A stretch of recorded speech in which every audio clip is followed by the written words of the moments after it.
je vous retrouve, on est le dimanche 24 septembre, il est bientôt 10 h. Je viens enfin introduire ce nouveau vlog suivi lecture. Un conseil, prenez quelque chose à boire ou à manger parce que ça va durer un petit moment cette intro, j'ai pas mal de choses à vous dire. Tout d'abord, je pense que vous avez pu voir avec les précédents rushs que je vous ai partagé des paysages de notre voyage de noces. Donc pour rappel, ceux qui ne savaient pas, on est parti 10 jours en Tanzanie avec Zanzibar 3 jours ensuite pour faire un safari. C'est vrai que c'était notre voyage de noces tout simplement parce que on s'est mariés sur le thème du safari et c'était notre rêve de voir les animaux en liberté, les voir évoluer dans leur univers et c'était vraiment super. Franchement, je ne suis toujours pas vraiment revenue en France en fait. On est rentré jeudi vers 14 h. On a pris beaucoup d'avions. Cette année, j'ai battu mon record sur le nombre d'avions. J'en ai pris 9 en tout.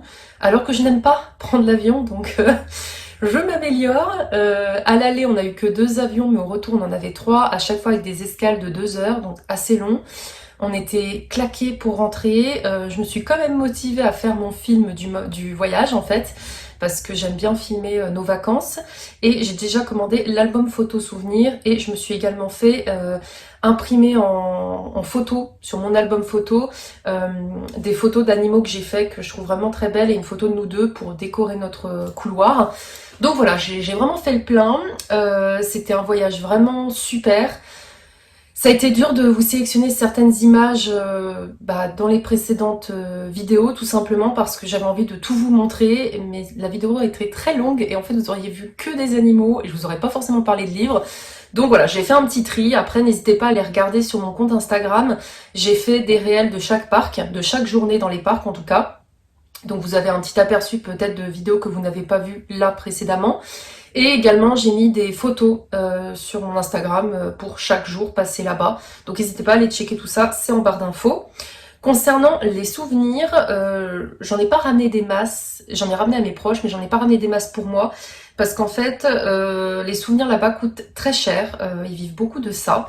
Donc c'est des prix très exorbitants, vraiment des prix qu'on ne paierait pas en France. Mais encore une fois, c'est des choses qui sont faites à la main, ils y passent des heures avec peu de matériel. Donc bon, ça se justifie, mais du coup j'ai pas acheté autant que ce que j'aurais voulu. Après, on s'est déjà dit avec mon mari qu'on aimerait retourner en Tanzanie et refaire d'autres réserves naturelles. Et retourner dans notre parc chouchou qui est Serengeti, le parc le mieux pour moi, c'est vraiment les plaines africaines et un dépaysement total. Donc du coup, je sais que pour les prochaines fois, si je retourne un jour en Tanzanie, je prévoirai un peu plus budget niveau souvenir, parce qu'il y a beaucoup du budget, faut le savoir, qui partent dans les pourboires. Ils sont pas obligatoires les pourboires, mais ils sont fortement recommandés. En général, il y en a certains même qui vous le réclament. Nous, on a eu une seule fois une personne qui nous l'a réclamé alors qu'on allait lui en donner un. Donc bon, ça m'a un petit peu refroidi, je cache pas, mais bon. C'est des personnes qui sont très pauvres là-bas, qui n'ont pas beaucoup de sous. On y voit leur manière de vivre, etc. Donc bon, voilà. Mais c'est vrai qu'on a beaucoup du budget qui est parti dans les pourboires, parce que vous donnez un pourboire parce qu'on vous porte vos valises. Vous pouvez être amené à donner un pourboire à chaque fois que vous mangez au restaurant, ou si on vous apporte votre cocktail au bord de la piscine, plein de choses comme ça. Donc c'est vrai qu'on avait anticipé cet aspect-là, plus le pourboire que vous donnez à votre guide qui malgré tout est payé par une agence, mais vous devez donner un pourboire. Voilà, ça c'était la petite aparté. Renseignez-vous bien si vous faites un safari. Après, si jamais vous avez des questions, n'hésitez pas à me les poser en commentaire. Moi maintenant je suis un peu rodée, que ce soit les tenues, les cachets, etc. On avait pris énormément de cachets au cas où on était malade. On a eu de la chance, on n'a pas été malade. Un petit peu malade là sur le retour, mais je pense que c'est à cause de la clim dans l'avion. Mais globalement, on s'en est bien sorti. Donc, niveau souvenir, j'ai forcément craqué pour une girafe qui est en bois ou en résine, je ne sais plus. Mais en tout cas, chaque girafe était complètement différente, des couleurs différentes, les motifs différents et les tailles un peu différentes aussi. Et en fait, je voulais à tout prix en ramener une parce que je sais que ma mère, on lui avait ramené, une copine, je crois, qui avait dû faire un safari, lui avait ramené la même girafe tout en noir. Et avant, elles étaient beaucoup, les statues, tout en noir. On en trouve beaucoup tout en noir, justement. Et moi, c'est vrai que quand j'ai vu que celle-ci, elle était peinte, j'ai dit, elle est trop belle. Surtout que à l'entrée de chez nous, on a les souvenirs du mariage, enfin, des décorations du mariage, qui sont sur le thème du safari du coup, donc il y a des éléphants, il y a nos initiales recouvertes de papier tigre, etc. que ma sœur avait faites. Et du coup, je l'ai mise à l'entrée aussi, celle-ci, qui est vraiment super belle. Voilà, et chaque tête était complètement différente, donc du coup je suis super contente, mais elle a coûté très cher. Voilà, ensuite forcément, la chose que je ne pensais pas trouver en souvenir, mais que j'ai trouvé, donc trop contente, un marque-page. Je collectionne les marque-pages de mes voyages, et là où je trouve que c'est super, c'est qu'en fait, on voit qu'il a été fait à la main, il n'est pas du tout régulier, voilà, ça part un peu en travers, c'est fait avec un espèce comme du tissu qu'ils peuvent utiliser pour faire des sacs ou des valises, des choses comme ça. Et du coup, c'est marqué Tanzania, on a un zèbre. Alors, il y avait différents dessins, il y avait le léopard, il y avait le lion, mais du coup, c'est vrai que je trouvais que le zèbre était vraiment original, la tête était grande et tout, donc du coup, j'ai craqué pour ce marque-page. Et franchement, il est super beau, je suis trop contente. Je vais en prendre soin. Ensuite, forcément, si vous ne le savez pas, je collectionne avec mon mari les magnets. À chaque fois qu'on fait un voyage ensemble, on achète un magnet de la destination pour remplir notre frigo de décoration, de savoir tout ce qu'on a pu voir et visiter à deux. Forcément, j'ai craqué pour un magnet éléphant parce que c'est mon animal préféré de la savane. Alors avant, c'était la girafe, mais en vieillissant, c'est devenu l'éléphant. Je ne sais pas pourquoi. La girafe arrive en deuxième position, mais vraiment, l'éléphant, c'est mon... Je sais pas, je trouve que quand on voit un éléphant, il a un regard qui est presque humain. Et moi, il me touche énormément, l'éléphant. Du coup, tous les éléphants que j'ai pu voir pendant le voyage, j'étais très émue. En plus, on a vu des éléphantos, ils tétaient leur mère, c'est trop mignon. Et du coup, j'ai craqué pour celui-ci que je trouve vraiment magnifique. Les détails sont vraiment dingues. Et encore une fois, chaque manière était différent. Il y en avait, ils avaient les oreilles plus larges, ou le Tanzania n'était pas forcément écrit pareil. Encore une fois, on voit que c'est fait à la main, donc j'ai craqué pour celui-ci. Et forcément, j'en voulais un aussi de Zanzibar. Et je trouvais qu'il était original du coup parce que mine de rien, on a le lion de la savane et en fait ils font des magnifiques peintures en Tanzanie. Donc je trouvais ça sympa d'avoir un tableau, un manier qui fasse un peu tableau parce qu'il franchement il peigne super bien. J'aurais trop voulu ramener des peintures mais pareil ça coûtait très très cher et dans la valise pas très pratique. Donc du coup on a bien marqué Zanzibar et Hakuna Matata qui a été la phrase qu'on a le plus entendue et le plus utilisée en Tanzanie. Hakuna Matata veut dire il n'y a pas de souci comme dans le Disney Le Roi Lion. Et du coup, je me suis dit, ça fait un clin d'œil. Parce que c'est vrai qu'on a appris quelques mots en fait de Swahili. Parce qu'Hakuna Matata, c'est Swahili. Simba veut dire lion, donc c'est pareil du Swahili. Jambo veut dire bonjour et Asante veut dire merci. Voilà, c'est les vocabulaires qu'on a appris un petit peu là-bas. Mais globalement, franchement, un super voyage dépaysant. Les 3 jours qu'on a passé à Zanzibar à se détendre, ça a fait du bien. Mais j'étais très nostalgique de quitter les animaux au point que le dernier parc, enfin notre parc coup de cœur, en tout cas Serengeti, quand on est parti, on était en pleurs. Voilà. Au point que le guide nous a dit, mais pourquoi vous pleurez? Alors on disait, on est triste de partir et en même temps on est très ému d'avoir vu ce qu'on a vu parce qu'on a eu énormément de chance durant notre safari. Le guide nous l'a vraiment confirmé. Parce que tout simplement, déjà, on a vu le Big Five. Alors, si vous ne savez pas ce que c'est que le Big Five, c'est les 5 animaux qui ont été les plus chassés par l'homme et qui sont donc les plus craintifs et potentiellement les plus durs à trouver. Vous avez l'éléphant, lui on l'a trouvé tout de suite, hein. Le lion, le buffle. Alors le buffle, ça dépend où vous êtes, des fois on le voit pas forcément. Et les 2 derniers où on s'est dit, ceux-là, ça se trouve c'est mort, la plupart on les 3 sur le Big Five, mais nous on a réussi à avoir le Big Five parce qu'on a réussi à avoir 2 léopards, ce qui est très rare. Le léopard est très dur à trouver, c'est celui où on a passé des heures et des heures à le chercher. Et le rhinocéros qu'on a aperçu de très loin, où je n'ai même pas pu le photographier tellement il était éloigné. Mais on a eu de la chance parce que la météo faisait qu'on aurait pu ne pas le voir, il faisait froid. Et le rhinocéros n'aime pas trop le froid. Donc voilà, on a eu vraiment de la chance. On a eu de la chance aussi, mais d'un côté on était un peu écœurés de savoir que c'était ça. C'est que on a pu assister au début de la grande migration, donc de voir des troupeaux d'animaux, de buffles, de gnous, de zèbres impressionnants, des milliers d'animaux, un truc de dingue, je pourrais même pas vous le décrire avec des mots, tellement c'était impressionnant. Et normalement la grande migration débute en octobre. Elle se passe sur octobre et novembre. On était mi-septembre. Et en fait, ça commençait déjà. Donc, nous, on a été contents de le voir, mais d'un côté triste parce que ça veut dire que la nature, ça va pas. C'est-à-dire que les animaux, ils commencent à être perdus avec la météo. Donc, forcément, ça fait mal au cœur parce qu'on a assisté à quelque chose qu'on aurait quelque part pas dû. Mais c'était impressionnant à voir. Mais moi, forcément, ça m'a un peu attristé de me dire qu'en fait, les pauvres animaux, là, ils partent trop tôt, en fait. Donc, voilà. L'autre chose qu'on a eu de la chance de voir, alors, on a vu des lionceaux, vraiment mignons. Et on a assisté, et ça c'est assez rare aussi, alors de base on voulait le voir mais pas jusqu'au bout, donc on a eu de la chance, ça s'est passé comme ça. On voulait voir un des prédateur, chasser une proie, mais on ne voulait pas rester jusqu'à ce qu'il chope la proie parce qu'on ne voulait pas entendre ni voir l'animal mourir, même si c'est la nature. Moi je sais que je suis trop sensible et mon mari aussi, donc on voulait pas entendre un animal se faire manger, voilà, c'était pas... Encore si la bête était déjà morte et il la mangeait, ça ne me gênait pas, mais pas le tuer en fait. Et du coup on a eu de la chance d'assister à un guépard en train de chasser une antilope, enfin une petite gazelle plutôt, c'est une gazelle de Thompson, elle était toute petite. Et c'est assez marrant parce que quand il a une proie en tête, il s'attaque pas aux autres, il s'attaque à celle-ci. Donc on l'a vu courir à une vitesse impressionnante, je n'ai pas pu filmer ni prendre de photos. J'ai juste regardé l'instant tellement c'était impressionnant le nombre de kilomètres qu'il doit faire pour arriver à une vitesse pareille, c'est un truc de dingue. Et du coup il a loupé sa cible parce que elle était assez jeune et du coup je pense en bonne santé parce qu'elle a bien esquivé le guépard. Et du coup on est parti à ce moment-là, on a juste vu sa technique de comment il fait pour chasser. Mais on est parti avant qu'il en chope une parce qu'à un moment donné, il allait sûrement en choper une. Donc on a préféré partir. Et on a pu voir également au cratère du Ngorongoro, qui est un ancien volcan éteint depuis très longtemps, on a pu voir une lionne qui dormait à côté d'un buffle mort qu'elle avait dû chasser la veille. Donc assez impressionnant aussi de voir un animal mort comme ça, tout ouvert, qui a été dévoré. Enfin c'était assez spécial, mais voilà, c'est la nature, mais là au moins l'animal était mort, on l'a pas vu mourir, donc ça allait. Mais franchement, on a vu voilà beaucoup de choses vraiment magnifiques et c'était génial. Je m'arrête là au niveau du voyage de noces, n'hésitez pas si vous avez des questions à me les poser en commentaire. Côté lecture, j'ai lu Savannah. Savannah, je ne sais plus le nom d'auteur, mais je vous mettrai la photo ici. Donc c'est le tome 1. Franchement, lecture parfaite pour le voyage de noces.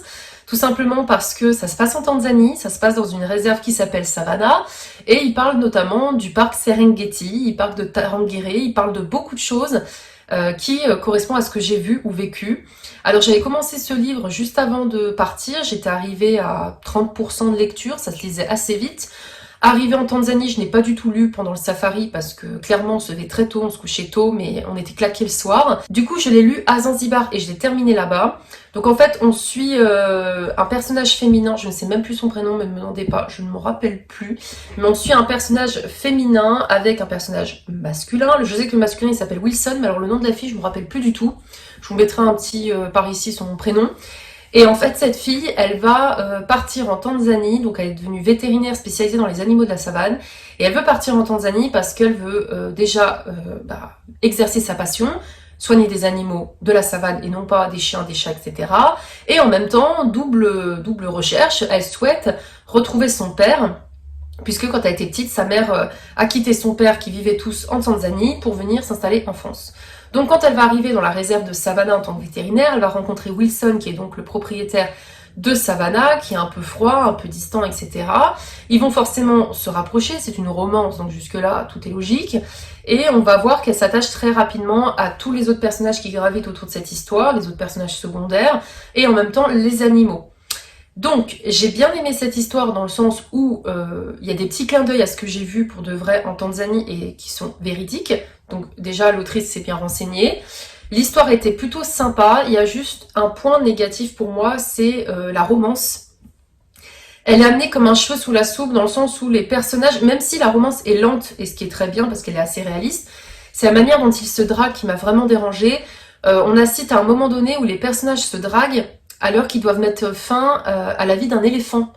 Il y a un éléphant qui a été blessé par des braconniers, parce que le sujet au cœur de cette histoire, c'est les braconniers, qui s'attaquent aux animaux. Donc Savannah veut préserver les animaux et les soigne avant de les relâcher en liberté. Et donc là, on a une éléphante qui doit être euthanasiée rapidement, et les deux personnages arrivent à se draguer et à prendre le temps de rigoler en fait.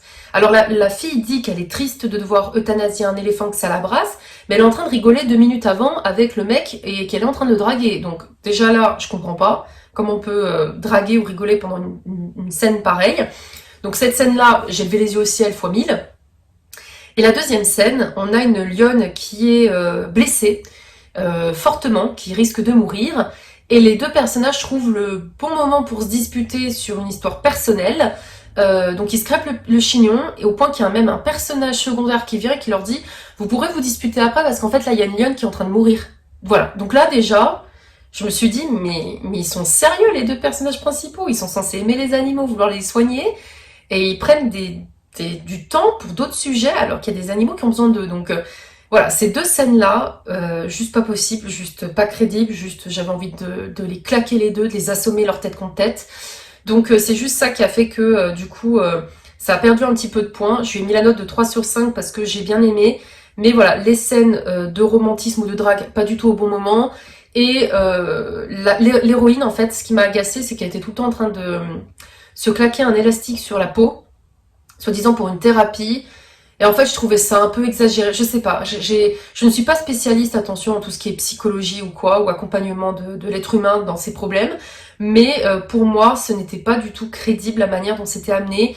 Elle suit une thérapie, mais à distance. Et donc, la psy, la seule solution qu'elle lui dit pour résoudre ses problèmes, c'est de se claquer un élastique sur le bras. J'y crois pas trop à cette méthode. Donc voilà, c'est pour ça que ça a perdu 2 étoiles, parce que j'ai été assez déçue. Vous aurez le lien de ma chronique en barre d'infos. Et concernant ma lecture papier en cours, c'est toujours Savannah, mais le tome 2, parce que c'est une duologie. Honnêtement, quand j'ai terminé le tome 1, j'ai hésité un bon moment avant de me dire est-ce que je lis la suite. Mais la manière dont ça se termine et les avis du second tome ont fait que j'ai voulu le lire, parce que beaucoup de gens ont dit que le second tome était plus axé sur les soins apportés aux animaux, sur la savane, etc. Un peu moins sur la romance, ou en tout cas l'évoluer de manière positive. Donc je me suis dit, c'est l'occasion en fait de poursuivre mon voyage à travers cette lecture. Là, j'en suis arrivée à presque la moitié. Je vais voir pour essayer de le terminer cette semaine.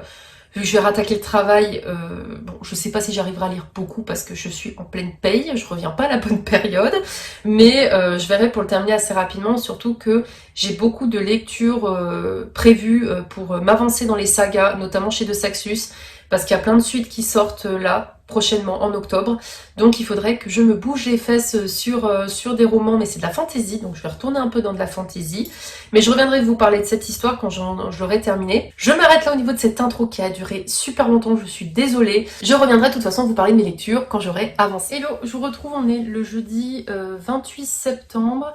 Il est 17h30, je viens de rentrer du travail. Je reviens parce que je suis arrivée à la moitié de ma lecture audio, donc c'est L'âme du mal de Maxime Chatham, donc c'est le premier tome de la trilogie du mal. J'avais lu le préquel il n'y a pas si longtemps que ça. J'en suis arrivée donc à la moitié. Clairement, c'est une lecture que j'aime toujours autant. En fait, on suit l'inspecteur Brolin qui essaie de retrouver qui est le copycat du tueur en série Leland de Beaumont. Et ce tueur en série, en fait, il s'en prend uniquement aux femmes, il leur fait des sévices et en même temps, il prélève quelque chose d'elles en trophée. Donc c'est très très glauque, clairement il y a une description d'une souffrance faite aux femmes, un rabaissement, etc. Enfin les femmes elles sont vraiment violentées, c'est très dur. Moi je sais que j'avais découvert cette trilogie par le biais de BD, parce qu'il existe des BD, et j'avais vraiment accroché à cette histoire qui est assez spéciale. Et du coup, j'avais envie de la découvrir en livre. Et franchement, pour le moment, l'audio, toujours aussi bien. Les personnages, les voix sont super bien faites. Quand c'est une femme, c'est bien une femme qui parle. Quand c'est un homme, c'est un homme. Ils font bien les différentes voix, les différentes intonations. Donc vraiment, je ne peux que vous recommander cet audio. Mais encore une fois, c'est pour public averti. Si vous n'aimez pas les choses un peu sanglantes ou gore, n'y allez pas. Parce que là, on est quand même sur des sacrés sévices faits aux femmes. Les descriptions sont assez bien décrites pour être dégueulasses. Donc voilà, je vais m'arrêter là de toute façon au niveau de ce vlog suivi lecture. J'espère qu'il vous aura plu, j'espère que ça vous aura plu, que je vous embarque avec moi pendant mon voyage de noces et que je vous partage un petit peu ce que j'ai vu. En tout cas, c'était un sacré voyage. Forcément, ce vlog suivi lecture, il part un peu dans tous les sens parce que j'ai que le voyage de noces à vous montrer et le reste c'est de vous parler de livres. J'espère qu'il ne sera pas trop long. N'hésitez pas comme d'habitude à me mettre en commentaire si vous avez lu les romans que je vous ai présentés, ce que vous en avez pensé. Sinon n'hésitez pas à mettre encore une fois des emojis en lien avec les lectures sucrées, un donut, un beignet, etc. ou du chocolat. En tout cas ça me fait toujours très plaisir quand vous commentez, ça me montre que ce que je fais ça ne sert pas à rien et que je partage vraiment quelque chose avec vous. Et je vous parlerai du coup de la fin de mon avis sur le tome 2 de Savannah quand je l'aurai terminé, mais je pense dans un prochain vlog parce que là j'avais un petit peu du mal à lire mon livre papier en ce moment.